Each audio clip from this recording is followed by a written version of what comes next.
Hai, hari ni kami nak pergi hiking. Oh, apa Hana? Mami, Barang dah pack, tinggal bekal je belum settle. Jom, kita prep makanan untuk hiking. jom. Let's go. Makanan kami nak bawa pergi hiking hari ni ialah onigiri pulled chicken teriyaki. Kita nak buat guna bahan-bahan ni lah. Pulled chicken teriyaki dari ayam brand. Kita campur juga dengan chickpeas ayam brand. Jom kita buat. Nasi dengan seaweed. Chickpeas ni kita akan blend lah. Yeah. Chickpeas kita dah di mash. Ini dia pulled chicken teriyaki. Oh, bau dia sedap. Banyak. Macam lepas tu barulah kita pulled chicken. Saya kena ikut bos.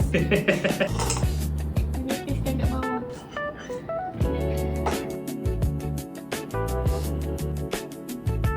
Nak cantikkan lagi. Seaweed. Ini makan satu confirm kenyang ni. Itu pasal. Nanti kita enjoy masa hiking. Berat dah. Hari ni kami hiking kat bukit B527. Macam biasalah hari ni aim kita hiking, makan snacks, dapat view dan baliklah. Hana okey Hana? Adam okey Adam? Beratnya. Hana nak jalan ke? Nak? Ya. Betul nak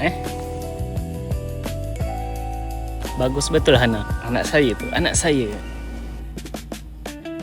Hebatlah Hana, tak give up lagi.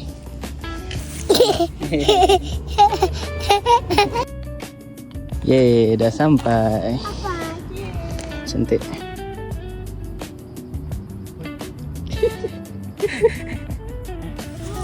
Makan onigiri.